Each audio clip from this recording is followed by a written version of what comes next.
Ask Mario, Up Your Training for Next Year, a special webinar from the Rock and Roll Marathon Series. This is that webinar. My name is James Kotecki. I am your webinar producer for today. And today's guest is, as he's going to come up on the screen right now, Mario Fraioli. Here we go. Senior editor at Competitor Magazine, author of the official Rock and Roll Marathon Guide to Marathon Training and Half Marathon Training, as well as the coach for the 2012 Olympic Games for Costa Rica, the men's running coach. Mario, welcome to today's webinar. Thanks for having me, James.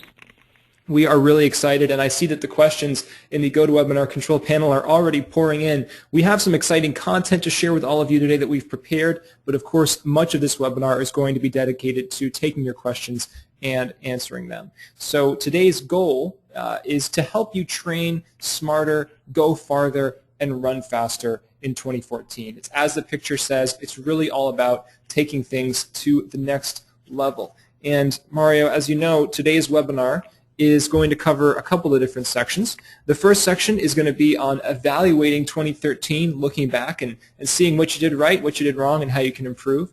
Then we're going to talk about setting goals for 2014 next year. Then we're going to look at specifically 5 goals that may be appropriate for many people on this webinar, how to achieve them, how to set them. And then finally, we're going to get to your questions, and we're going to get to as many of those as possible. So Mario, without further ado, are you ready to begin? Let's get it rolling. All right. The first thing we're going to talk about today, Mario, is evaluating 2013. And how important is it before you start setting goals to look back at where you've been? Yeah, I mean, before, in any endeavor, before you start moving forward, it's important to know where you are and where you've come from. So I encourage many runners, any runner really, keep a training log so that you can have a detailed record of your training and racing from the last year. And you can look back over the last 12 months, look at your results, look at your preparation for each event. I encourage people to make, 3 columns, what went well, what didn't go so well, and what areas need the most improvement. So I think it's important to use your training log almost as a report card for yourself at the end of the year and go through it and find the things that went well, find the things that didn't go well, and really put yourself in a position to improve upon those things heading into 2014. Fantastic. And we see the picture here is races, and looking at races as a way to evaluate performance. There's obviously a couple of different metrics that you can break down a race by, a couple of different metrics that people might have for success. Right, and in running, it's pretty black and white in that your results are a number, and you can compare them from year to year, event to event, over a certain distance, and those are typically the easiest things to really evaluate. But I think you want to dig a little bit deeper than that, as well, and look at look at your training overall as a whole. Were you injured? Were you feeling stronger as the year went on? Did you increase your overall weekly volume? How was your recovery? And really trying to keep all these factors in mind as you're evaluating your training from the past year, and really not just relying straight on the numbers and being like, okay, I improved 5 minutes in the half marathon from the end of the year from the beginning of the year to the end of the year, which that's a great thing, but also look at all the little things along the way in your training, in your recovery that that you improved upon or that you need to improve upon for the next year. And Mario, we're talking about looking back before we talk about looking forward, and it may seem to folks like kind of an obvious point, right? But in your experience, is this something that a lot of runners fail to do or just don't do well enough, this kind of self-evaluative reflection? Absolutely. I mean, at the end of the year, it's easy to only want to look ahead. January is only a couple months away now, and we're already starting to think about, or have already signed up for, a lot of races for next year, given how quickly they're starting to fill up. And it can be easy to, look at those things, like, okay, here's how I'm going to train for, that March half marathon or for that next October marathon, and here are the races I'm going to do along the way. And you need to do those things, but the first step is really to look back at the past year, your successes, your failures, the areas of improvement, and really keep those things at the front of mind when you start to plan for for the year ahead, so that you can make, I think every year your training should build on the previous year. So you need to look back and see where you are, have a realistic idea of where you're currently at. A lot of people look at, the following year and they say, okay, well, I'd like to be a 3:30 marathoner next year. But you need to know, what you did in this past year, where you are now, because that's where you start. You don't start where you want to be, you start where you are. So I think, given that, it's important to really look back at the last year and see how far you've come, where you're at, and then how you can use those things to plan for the future. Great. Listing your strengths is obviously something that you mentioned. Can you go into a little bit more detail here about how you might break this down? Right. If you look at all the different elements of your training over the past year, you can look at how your overall volume's increased, the length of your long run, speed workouts, if those were new for you or something different that you hadn't done previously, different types of workouts, any changes that you've made in your nutrition. So it's important to list, the things that you do really well at. Okay, I really enjoy the long runs. Those are pretty easy for me. We're going to look at weaknesses here in a second, but really realizing where you're strong, what you're very proficient at, what you're most comfortable doing in training. Like, I think a strength is something as simple as eating the right things before your long run. A lot of people have issues, and that's something they constantly need to tweak and improve upon. But if you've got that down, that's a strength of yours. So it's important to realize these things that you're really good at, and that's not to mean you're not going to focus on those things moving forward, but you're good at them. Those are your strengths, and in any endeavor you want to play to your strengths first. Also want to improve upon your weaknesses, but I think it's important to realize the areas that you're good at, the elements of training that come more easily to you or that you adapt very well to. Those are strengths, because you still need to work on those things in the next year, but they also need to be in harmony with improving your weaknesses. So it's important not to just recognize where you're weak, but also where you've done well. And we have on the screen now, list your weaknesses. That's the other half of it. As athletes, we all have areas that we need to improve upon, and it's important to be honest with yourself and recognize those things. If you're new to long distance running and you've come from no athletic background or even a soccer background, and long runs are something that are really a struggle for you, it's important to recognize that. And that doesn't mean it's always going to be a weakness for you, but it's an area that you need to improve upon. So that might be an area of your training that you put a little bit more emphasis on heading into the next year. As we talked about nutrition, that can be a weakness for a lot of people. A lot of it's trial and error. There's no universal system for properly fueling yourselves, because we all have different needs and we all have different dietary restrictions and what have you. But if that's a weakness for you, it's important to realize that, and it's something that you really want to focus on as you start building your training plan for 2014. So there's any number of things that you can put in those lists, but I think it's important that you have both of them side by side. You say, okay, here's A, B, C, and D. These are the things that I'm really good at, and E, F, G, and H, I really need to work on. And look ahead and see how you can kind of connect those dots and use your strengths to improve your weaknesses, and vice versa. And can I just ask you about frame of mind for creating a list like this? For example, would I want to come, right off of a marathon and immediately make this list? What's the right frame of mind, or even, state of, training that I'm in? At what point do I actually want to make this list?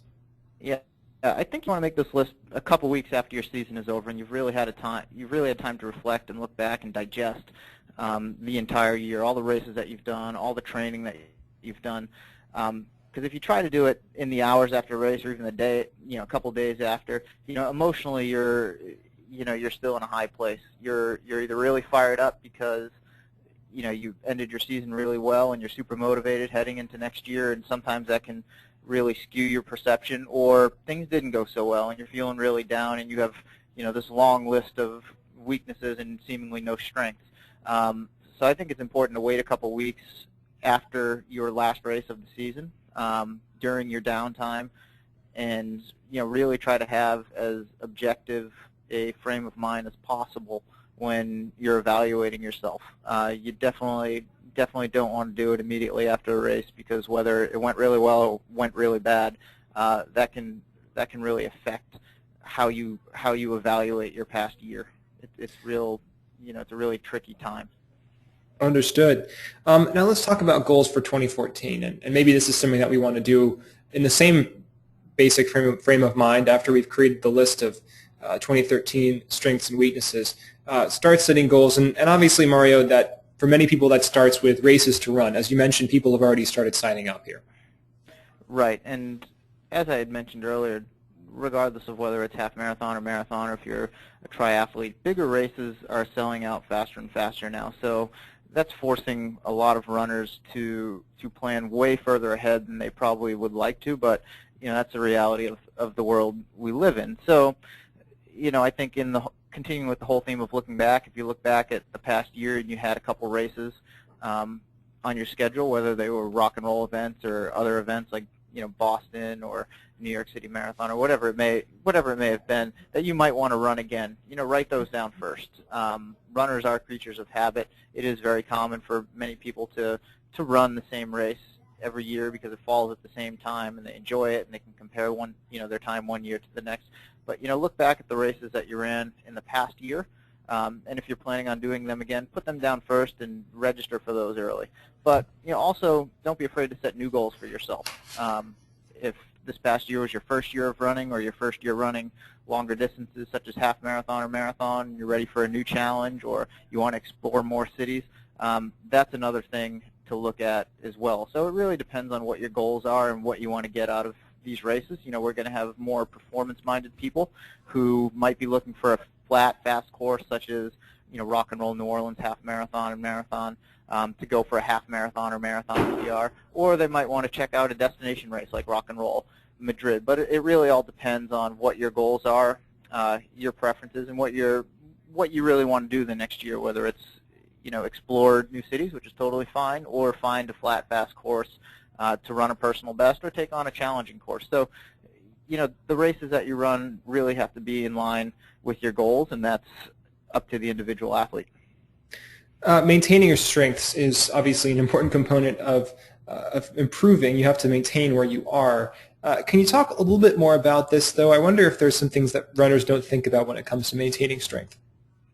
Yeah, I mean, it can be real easy once you recognize your weaknesses to really want to focus on those primarily. And, as I said earlier, if long runs come really easy to you and that's a strength, but, track workouts might be really difficult. It can be really easy heading into a new training cycle to say, I'm going to really hammer home these track workouts and emphasize them. But at the same time, the long run is an important part of a balanced training program. So, it's important to recognize that everything is important, the things that you're good at and things that you're not so good at. But, you don't want to stray too far away from your strengths because, that is what's going to help push you to that next level. As I said, you got to play to your strengths. So, if long runs come really easy to you, it's like you still need to work hard at them. You still get a lot of benefit from them. So you want to make sure that they're still a part of your schedule. And it's important that you don't lose sight of your strengths and only want to focus on your weaknesses. Especially for someone who's setting goals, it can be real easy to say, oh, well, I just need to improve upon my weaknesses and I'll be fine. But if you forget about your strengths, those may eventually become a weakness as well. So you just want to make sure that you're paying attention to everything, but you're not totally forgetting about the things that you're really good at.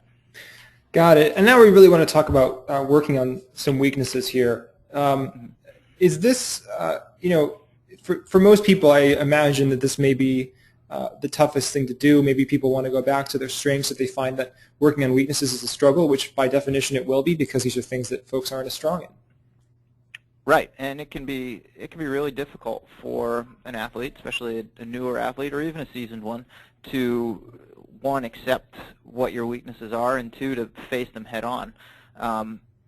Weaknesses are going to vary depending on the runner, but some common ones are, a weakness may be just, as this picture shows, overall body strength. I think many runners can benefit from becoming better overall athletes first while they're improving their running, but it's real easy to say, well, I don't have time to strength train. So a lot of it's eliminating excuses. there's no excuse not to work on your weakness. And you got to realize too, it's okay. It's not going to be easy, and it's okay to fail. But the more that you work on these things, the better you're going to get at them. Some people will get better at things faster than others, but realizing that it's important to be persistent and to continue working on the things, whether it's speed, endurance, stamina, strength, nutrition, recovery, you name it. It's important to really work on those things. It's important to realize it's okay to continually fail at them as long as you're taking small steps forward. And some people are going to take bigger steps, but the important thing is to just face those weaknesses, continue working on them. Realize that frustration is going to happen. That's, as you said, it's a weakness. You can expect that. But realizing too that if you keep working on them, you are going to improve, and that's going to help you become a better runner. Let's get into some specifics now. I know that people are going to want to be asking a lot of questions about their own unique situations, and folks are already doing that, and I would encourage people on this webinar, please continue typing your questions into that GoToWebinar question panel. We'll get to as many of them as we can. They're all great questions as I've seen so far. But let's quickly talk about 5 specific goals that if people are wondering, where do I focus my energy? I have a lot of weaknesses, or I don't quite know what they are yet. Let's talk about specifics. Greater training consistency being goal number 1. Right, and I mean the key to effective and successful training is consistency, period. The more consistently that you can do something, the quicker you're going to adapt to it, the better you're going to get at it, the healthier you're going to stay, the stronger you're going to get. Consistency is going to be different for everyone. That doesn't mean necessarily that you're running every day. A lot of people can't, and that's okay. But if you're running, 3 days a week, or 4 days a week, or 5 days a week, that you're doing that consistently. If you really want to improve your speed heading into 2014, it's important that you're doing workouts to address that. And that could be a weakness, and that could be something that's hard for you to face every week. But it's important to realize that if you do that weekly speed workout consistently, you're eventually going to improve. So consistency means, all these different things, even a nutrition plan. If you set goals in that area, to consistently be fueling your body well before and after workouts so that you're performing at your best and you're recovering optimally.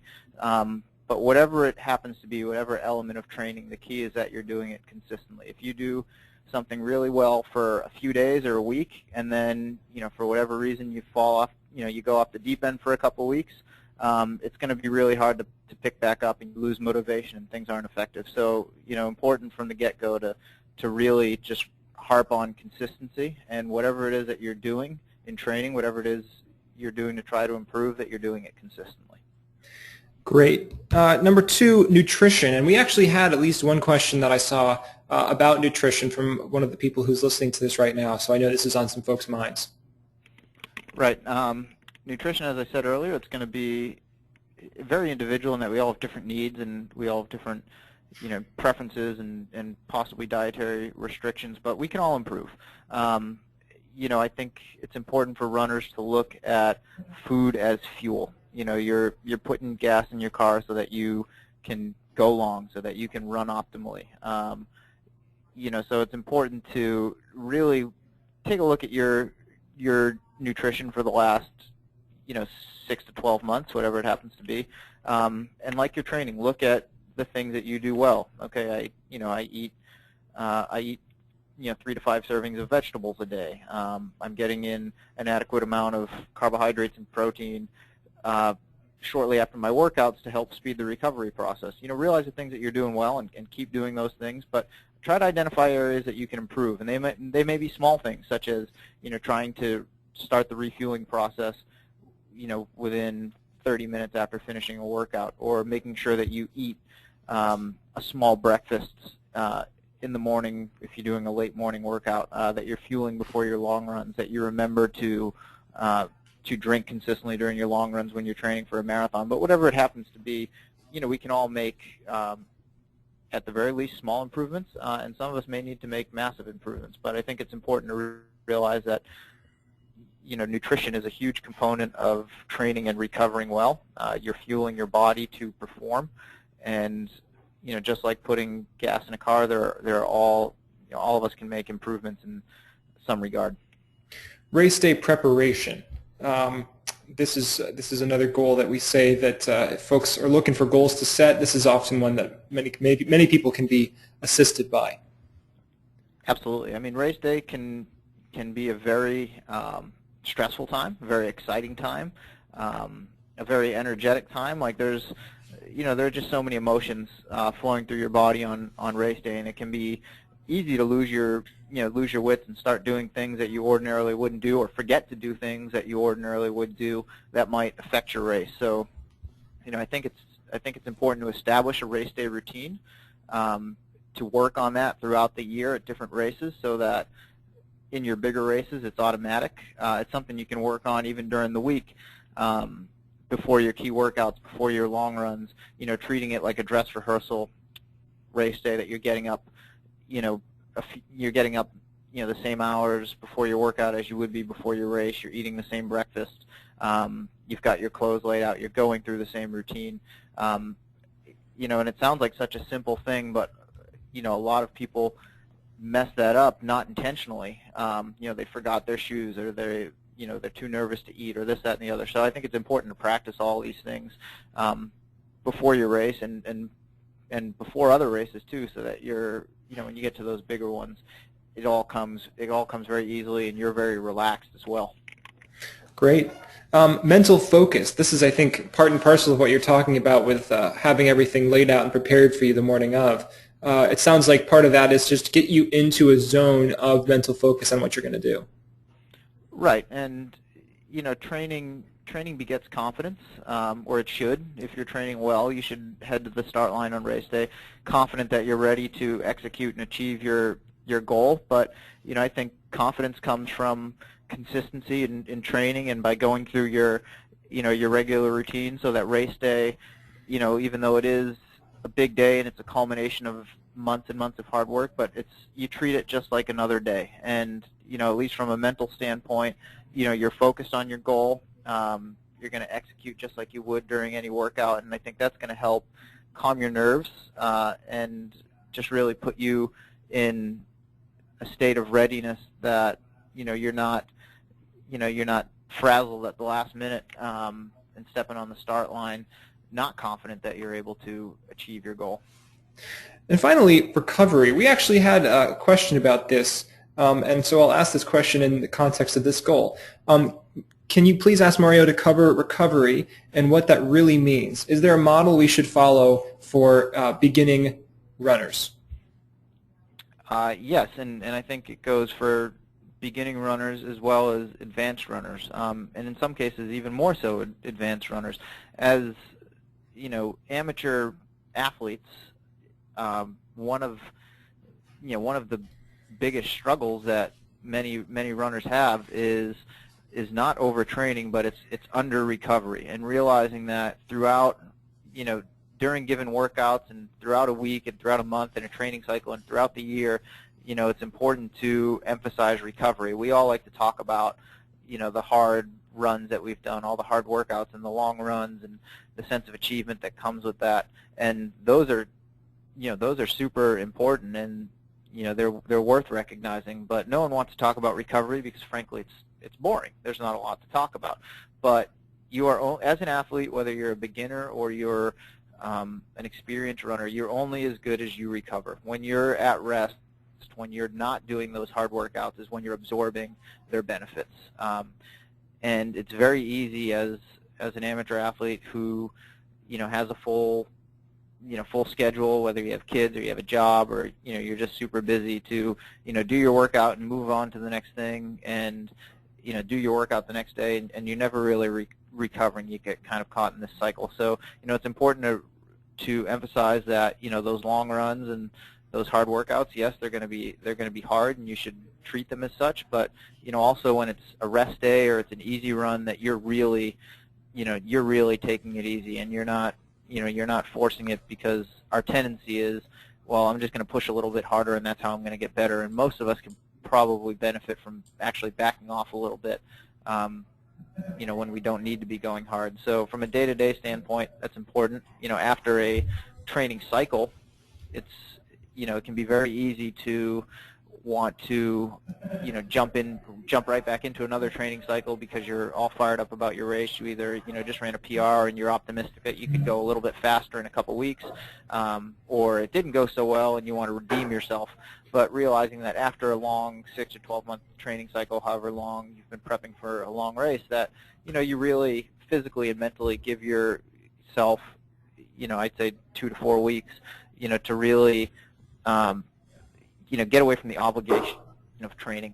Let your body and your mind recover. Go out. If you're going out, you're just running. You're not really training with a purpose, and it's okay to do that a couple times a year so that you can really recharge and be geared up physically and mentally for that next training cycle. Because training takes a lot out of you. So it's important that day to day, week to week, and month to month, year to year, that you're emphasizing recovery as much as you are.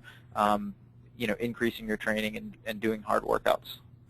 Great. We're going to get to the Q&A portion here. I kind of slipped in a question there already. The first question is actually a combination of a couple of questions that we got from several folks talking about running a little bit later in life. We have a couple of men in their 50s who basically started running just a few years ago. They've been doing marathons and half marathons for a little while. And the question, in both of these is kind of the same. How do I know when I've reached my peak? I think both of these guys really want to get to their full potential without getting injured, obviously. And their times have been steadily improving. But, at what point do you kind of realize it's not possible to improve your time anymore? And how do you realize when that happens? Yeah, I mean, that's a great question. And it's going to be very individual depending on your background and your running history. You see today on the professional level and on the amateur level, folks well into their 40s and 50s running their best marathon and half marathon times, while there are others who they get to that age and they've been slowing down. There's no universal answer. Typically, if someone's been running since they were 15 years old, by the time you get to your 50s, you might have thousands of miles on your legs, and it becomes harder to recover, and you're not as fresh. And those times that you ran in your 20s or 30s are going to be hard to match. But on the flip side, if you've got folks like these guys who have started later in life, they haven't been running since their teens. They might have started, in their 30s, 40s, or 50s. They've got less miles on their legs. There's more opportunity for improvement there. Those are the folks that, are still running some of their best times into their 50s. I think as you get older, regardless, your body is definitely going to need more time to recover in between hard workouts, and, how much time is going to vary depending on the individual. So it's important to to really emphasize recovery as you get older, because that's going to help you to stay healthy. But it depends on how long you've been at it and how many miles are on the legs. But if it's a newer, older runner, there's no reason that with smart balanced training and gradually increasing the training load every year and staying healthy, that you can't improve into your well into your 50s, especially at longer distances. Got several questions about knees, knee injuries, over training on the knees. Any specific knee-related training exercises or recovery exercises you can recommend? Yeah, I mean it's impossible to demonstrate, obviously, over the webinar, but it's important to keep in mind everything that is around the knees, all the bigger muscle groups such as your quads, your hamstrings, even your lower legs, and making sure that those are all strong and balanced, because that's going to help take some of the load off of your knees. But I think just generally it's important to one, spend some time, regardless of who you are, working on your stride, working on how you're striking the ground. I tell people a nice mantra to have in your head when you're running is to land lightly, and those are two very simple words, but if you can tell yourself as you're going, land lightly, you're not going to strike as heavy as you normally would, and that benefits your entire body. Just being in that mindset that you're lighter on your feet, and also varying the surfaces that you run on. If you're running flat roads every day or doing a lot of downhill, that's going to be a lot of stress and strain on the knees.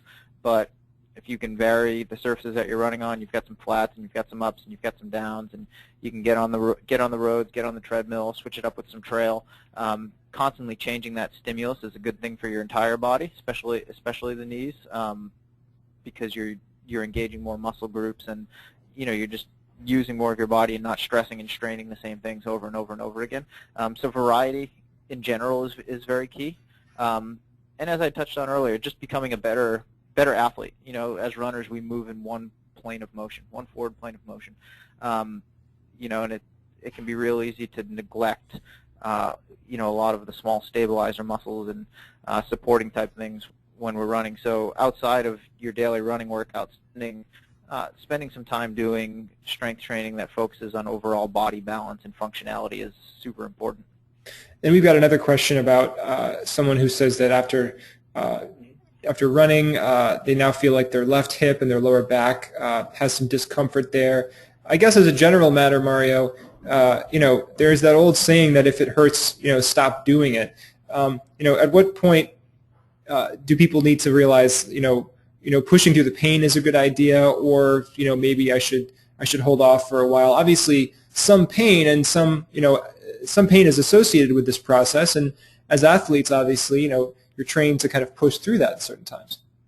Right, and a lot of that comes with experience. It's important to know where that line is between discomfort and pain. As you said, as athletes, especially as athletes who are striving to improve, you're going to go through stretches of where you're uncomfortable doing a certain workout and things aren't so easy. And it's important to learn how to break through that barrier and realize you're not necessarily hurting yourself. You're actually trying to get to a new level. But with sharp pains and definite problem areas that are very specific and sharp, yes, it's probably wise to stop, because if you keep running on it, you're only going to exacerbate the problem. But it's important too to be proactive and go seek out help. Find someone who works with runners and can really get to the root of the problem, because if you don't get to the root of the problem, it's going to keep coming back. And whatever that happens to be, and we all have our issues. For a lot of us, and it's usually one-sided. People have weaker right side or weaker left side. There's an imbalance somewhere. So really seeking out a knowledgeable professional, whether it's a physical therapist or trainer, who can help identify those weak spots, those kinks in the chain, so to speak, that are continually causing you problems, so that you can address those things and strengthen them and balance things out and put yourself on the path to running more healthy. We have a question about how to transition from marathon to marathon in a relatively short period of time. And this is a very appropriate question given all the different marathon options that we put up on the screen earlier and all the marathons that people are going to be signing up for well in advance. We have somebody who's going to run a marathon in January and then is going to turn around and run a rock and roll marathon in April. So the question is, what's the best way to transition between those two in that 3-month period? Yeah, in that specific case with a 3-month stretch in between races, realizing that after you get through that first marathon in January, you're not really restarting the training process. Most of the work that's going to go into that second marathon was done training for the first one. The tendency is going to be for people to want to come off that January marathon, say, hey, I've only got 10 or 12 weeks till this next one. I've got to get back into training and start doing long runs right away.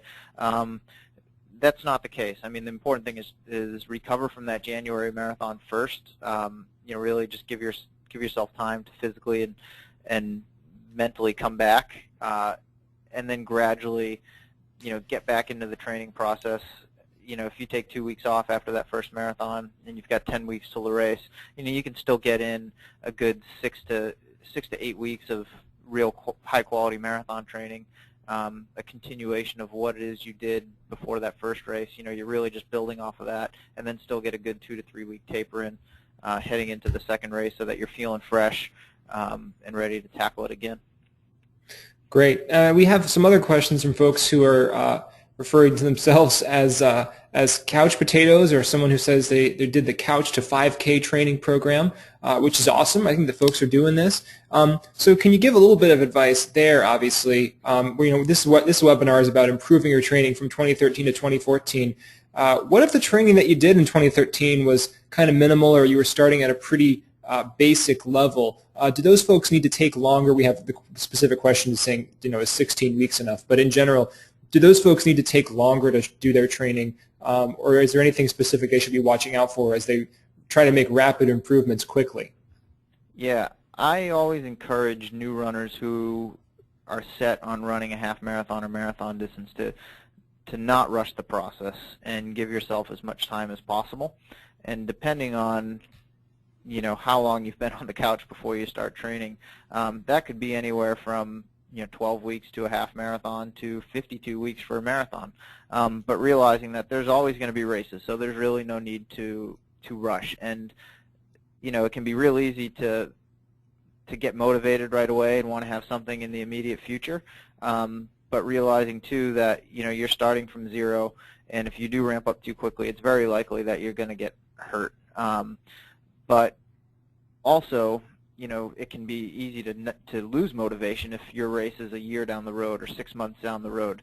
But really just, put those races on the calendar, but give yourself small goals along the way if you're a first timer, whether that's, I want to finish the 5K within, 6 weeks of starting my training, or I want to finish a 10K within 12 weeks of starting my training. And giving yourself small little goals along the way to keep you motivated, keep that carrot dangling in front of your face, and all the while you're moving closer and closer toward that half marathon or marathon. But for newer runners, I think it's important that you give yourself as much time as possible, and that you're following a sound training program that is bringing you along gradually, so that your body can adapt to all these different things that you're throwing at it. Let's talk cramping. We had several questions about leg cramps that have been occurring with folks who have been doing marathons or training. Are there ways that through training cramping can be reduced? Yeah, the short answer is yes. The fitter that you are, the less likely it is that your muscles are going to cramp. You've conditioned them in training to handle what you're going to put them through on race day. I've read a million different things, as has everyone else on this webinar, as to what causes cramping. The most recent stuff out says, it's not necessarily an electrolyte imbalance or being dehydrated that's going to cause muscle cramping, even though I'm sure those things can contribute. But, the key is really to try to simulate in training a few key workouts where you're doing, you're simulating what you're going to go through during the race. You're running at race pace for a long time. You're running over the type of terrain that you're running in during a race. It can be real easy if you're used to training on hilly courses and you go to a flat race and there's no variation there, and your muscles have just been stressed for 2.5 hours, that they seize up and they cramp. But if you can practice for that and really increase the your fatigue resistance and all that, you can help ward off those things. Cramps, you never know when they're going to come up. They'll sneak up on you even when you least expect it. But I think if you can do the things in training to really prepare yourself for race day and get as fit as possible, you can minimize the likelihood that those things are going to happen. Great. Let's see. The next question is on appetites. After long runs of 18 miles or more, I have no appetite for several hours and often have a headache even if well hydrated. How important is it to eat or drink soon after a long run, even with no appetite, or is this a sign of something else? Great question. A lot of people have the same issue. The last thing I can think about when I cross the finish line of a marathon or after a long run of 2 hours or more is eating something big. My stomach's just not ready for it, even if I've done everything right leading up to that point. But it is important immediately after a long hard workout like that, or a long hard race in the 30 to 45 minutes, to get something down. That's why shakes and things of that nature are real popular because they're easier to digest. It's easier to drink something than to eat whole food. But I say aim for 200 to 300 calories, easily digestible calories, within a half hour to 45 minutes of finishing. And that's right when you cross the line. You might not be ready to take something down, but within a half an hour or 45 minutes, you might start to come around, and you can really start getting something down. And it doesn't have to be a lot. It can be, it can be a bar, it can be a smoothie or a shake of some sort. But just getting that couple hundred calories in is really going to kickstart the recovery process. And then within a few hours, I'd say 3 to 4 hours, you want to sit down and have as full a meal as you can, balanced meal, and really start, restocking those glycogen stores and, getting in some protein to help with muscle repair. But, that 30 to 45 minute window after your long run or race or hard workout, it's important to get something down, and it doesn't have to be anything fancy. But getting in a couple hundred of calories of carbohydrates and protein is important, and as well as hydrating as well as you can. Great, and let's talk a little bit more about hydration. Are there ways that folks don't hydrate well enough, or are there ways, to put it a different way, that they could better hydrate in 2014? Are there specific tactics or techniques or just basic practices that people don't do in terms of hydration that is an easy way to improve? Yeah, realizing that hydration is more than a one-day thing. You see a lot of runners before their races, a day or two before, they say, "Oh, I got to start hydrating for the race." Well, you need to start hydrating, the week before the race and the months before the race. And what that means is that you've always, you're not taking big gulps of water or sports drink or juice or whatever it happens to be at any one time, but you're sipping stuff throughout the day.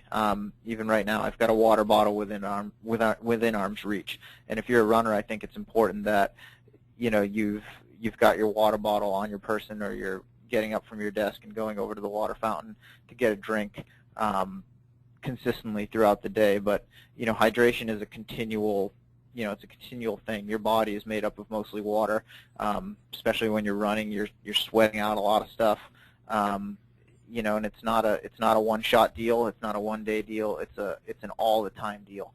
And you lose fluids a lot of different ways, but you take them in a lot of different ways too. So really having a consistent hydration strategy.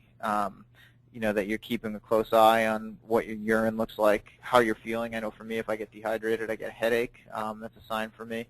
But really making sure that I'm never going too long without drinking and without replenishing my body's fluids. That's great, and we still have a lot of great questions coming in. I just wanted to remind everybody you can type your questions into the GoToWebinar question panel in the GoToWebinar control panel. If you haven't had your question answered yet, or you want to follow up, go ahead and type that question in again, or type in your follow-up there. We've had so many questions come in, and we've answered many of them, but if you haven't quite heard your answer yet, feel free to type that again, and we will make sure to try and get to it. Here's a question on other cardio exercises besides running. So on days off, are there certain cardio exercises that complement your running, or are there certain cardio exercises that might hinder your running? For example, is swimming better than cycling? That's a great question, and they can all work. Swimming, I think swimming's great because there's no impact on your body, and you're using other parts of your body that you don't use when you're running. It's a great upper body workout, which I think is great for overall, as we talked about earlier, overall body balance, and that can really keep you healthy, and you still get a great cardiovascular session in. I like spinning as well. Spinning can be tricky because you're in a seated position, and that can cause things to get tight, and you need to be careful of that. So it's important to get up every once in a while out of the saddle and stretch your legs out some. But again, it's no impact. It can be a great supplementary workout to running. You're still getting in that aerobic work. You could even do harder workouts as well without really beating the crap out of yourself, and a lot of the benefits will translate over to running. But realizing that these things are, if you're focusing on your running, they're supplementary exercises, and they're only they're either additional aerobic work, they're a recovery mechanism because of the because of the lack of impact, and you're generally going to have a lot lower heart rate when you're either swimming. Well, not swimming necessarily. Your heart rate will get pretty high, but whether you're spinning or water running is another one that I like to encourage people to use because it simulates running without the impact, but your heart rate's going to be lower. So whatever it happens to be, just really realizing that those are supplementary exercises, and that as you're doing them, trying not to push yourself any harder than you have to, and so that it's not taking away from your key running workouts. Great. We are entering the last 10 to 12 minutes or so of this webinar, and we still have a lot of questions. So, Mario, if we could, I'd like to make this the lightning round. Okay. Let's try to answer these, as many of these as quickly as we can. I gained weight while training for my first full marathon in 2013. What do you recommend for preparing to dropping back down to the half distance and getting the weight off? Keep an eye on your diet. Give yourself some goals. That's not an uncommon occurrence for a lot of first-time marathoners, because you think that your marathon training you can eat everything in sight. But again, realize that food is fuel, and you need to make sure you're fueling yourself properly and recovering, but you're not overdoing it either. If your IT band is sore, should you keep running or rest? You should address the IT band, and as I encouraged earlier, find out why it's sore. Whether it's from running too many downhills, you've got an imbalance somewhere, and that you address those things. But the worst thing you can do is leave it be. IT band is it's a common injury, but it's an easy one to knock out with some massage therapy or getting on a foam roller, stretching, or just checking the alignment of your hips and making sure that things are in balance. Great. We have a question on the correct amount of time to taper before a marathon.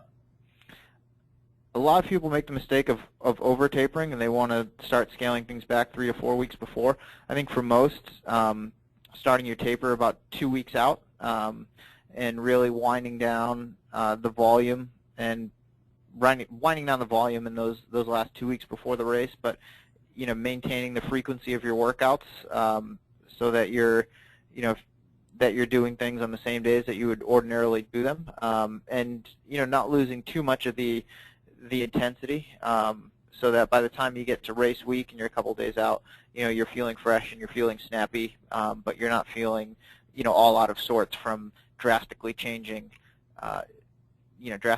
everything that you've been doing for the 6 to 12 months prior. Sure. We have a question about listening to this webinar, or whether the webinar is going to be recorded, and many people ask this question, and the answer is yes. This webinar is being recorded right now, and it will be made available as a YouTube video and will likely be posted to the Rock and Roll Facebook page. So be sure to check that out there and share it with your friends if they too would be interested in this training Q&A. So can you please give tips for cold weather training for a warm weather race? So in other words, this is a race in Arizona that I think that's being trained for, and the person asking the question lives in a colder climate. Great question, tricky situation. One of the easiest things to do is just to wear more clothes, but you also want to be careful that you don't overheat either. But by wearing more clothes, you can get your body used to just being warmer while you're running, and it's going to learn how to cool itself a little bit more effectively. Getting inside, you certainly want to do some of your workouts outside so that you're used to running on the pavement, but the cold air, the cold weather is going to be a lot different than what you'll have on race day if it's going to be warm. So maybe getting inside, getting on the treadmill, going into a room that's temperature controlled, that's 70 degrees, so that you're used to running in that air temperature. Those are just a couple easy things that you can do to help acclimate for warmer weather racing over the winter. We actually had a question about treadmills earlier. We had someone was asking if it's wintertime, which it is now, and it gets dark early, then is it more important to invest in reflective clothing and still keep running outside, or might it be a better idea to invest in a gym membership and start pounding the treadmill? It's going to depend on the situation, but main thing is safety first. That reflective clothing is great and can really make a big difference in helping you be seen when you're outside, but there's other things to worry about as well, such as icy roads, weather, it being too cold out. And if any of those things are putting you in harm's way, then the safe thing to do is get inside, get on the treadmill, and you'll get a more effective workout. And if you have a key speed session or long run, there's something to be said for toughing it out some days, but if the conditions for whatever reason are preventing you from getting an effective workout in, sometimes it can be more beneficial to go in on the treadmill and get the work done. Great. We have a question on mental strategies, which I think is a very interesting question. Can you provide some mental strategies to overcome the negative chatter, especially in the deep miles of a long race? So presumably talking about once you get pretty far into a race, just the things that might come up in your mind. Any strategies to deal with that? Absolutely. That happens to almost every runner, I'm sure. It happens to me for sure when I'm out there. You go through a lot of different emotions in a long race, periods of feeling good, periods of feeling really bad, periods of feeling when you want to stop. I think going into the race, you want to give yourself a couple mantras that when you feel those negative thoughts creeping in, you can tell yourself to try to help turn your attitude around, whether it's like I am tough or stay tough, don't quit, whatever it happens to be, to really just put yourself in a healthy mindset that you're not going to quit, and also to not thinking too far ahead. 16 miles into a marathon, if you got 10 miles to go and you think of it that way, it seems long and it seems daunting. But if you can break the race into small chunks and say, okay, I just need to get through the next mile and then the next mile, or okay, I'm only 4 miles away from mile 20. Let me get to 20 and then set a new goal. Okay, I just need to get to 22 and then 24.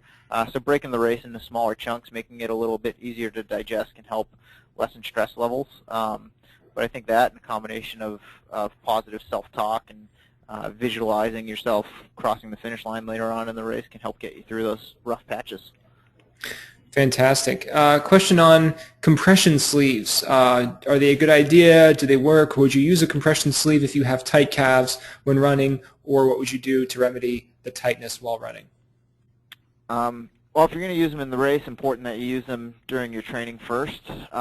Compression gear is becoming very, very popular. You see it in a lot of races. For me personally, I like to use compression gear as a recovery tool. I think it just helps. It feels good, and I think it helps get blood flow going again, which is going to speed recovery. From a performance perspective, there are no scientific studies that say it helps improve performance, but it does feel good, and a lot of that is psychosomatic. But it can put a little more pressure on a tight area, and again, increase blood flow, and it may help with tight calves. But the main thing is test it out before race day. If it works for you, there's no harm in it. But definitely don't put it on race day as a as a means of trying to improve your performance without having tested it out first. Great. Mario, you're doing a stellar job of answering these rapid-fire questions. We're going to get to a couple of more questions here to close us out. Before we do that, I just wanted to let everybody on the webinar know, as I said earlier, this webinar is being recorded and will likely be made available on the Rock and Roll Facebook page. So if you're not already a friend or a liker of that Facebook page, please go ahead and do that and make sure you don't miss that. You may also be signed up to Rock and Roll's email subscription lists. That's also a great thing to keep in touch with Rock and Roll, and be aware of future webinars that we might do just like this one. If you've liked a lot of the information that you've received today, you should know that Mario not only is a great webinar guest, but he's also a great author as well, and he wrote the official Rock and Roll Guide to Marathon and Half Marathon Training, which is available, I believe, in fine bookstores everywhere, Mario, or is it available on the Rock and Roll website? Yeah, bookstores everywhere, on velopress.com, which is the publisher. It's also on Amazon and barnesandnoble.com, and Rock and Roll Race Expo. So it's available in a lot of different places. Great. So I just wanted to get to just a couple more questions here before we end. Any kind of, in general, any strength training exercises that are personal favorites of yours, Mario? I know that strength training is something that is touched on a lot of the questions we've had today around injury, around recovery, around what to do on days off. What works for you? If I had to pick one strength training exercise for runners to do, it would be a single leg deadlift. single leg deadlift is going to force you. You're on one leg. You have to be balanced on both sides to do the exercise properly. But it really engages everything from the feet all the way up to your hips. Your hamstrings. Just all those major muscles that are involved in running. And that would be the one exercise that I would encourage all runners to do. I had a physical therapist show that to me a couple years ago, and I use it now as part of my warm-up before running because it just gets everything firing. But if you haven't done them and you just do a couple of them, they'll leave your legs sore and they'll expose some weak areas. But overall, it's going to help you become a stronger, more resilient runner. Great. 2 more questions. The first, breathing techniques, especially for someone who's just starting out. Any breathing ideas for them? You want to just stay as relaxed as possible. Pay attention to your footfalls and how your feet are hitting the ground and how that corresponds to your breathing, and just trying to get them lined up with each other. I don't have a specific pattern that I think folks should follow, but I think it's just important to just try to stay as relaxed as possible, and regulate your breathing and just proceed that way. Finally, we have a question from someone who heard that yoga and running is a bad combination, and yet this is the current routine that they do. So is yoga a bad supplement to a running regimen? The short answer is no. I mean, I believe yoga can be great for a lot of different things. Obviously, flexibility, overall body balance and strength, and just improved mental focus as well. And I think those things translate very well to running. But like anything else, if you overdo it, you hold a pose too long or you go too far, that could be a bad thing for sure. But realizing that it's just a great supplement to running. But like anything else, if you emphasize it too much or you go too hard, or maybe if you're doing it too often, it can definitely take away from your running. But I think if you're using it as a part of your running program, as a supplementary exercise, it can really complement it very well. Great. And with that was a heroic end to a fantastic webinar. Mario, thank you so much for joining us.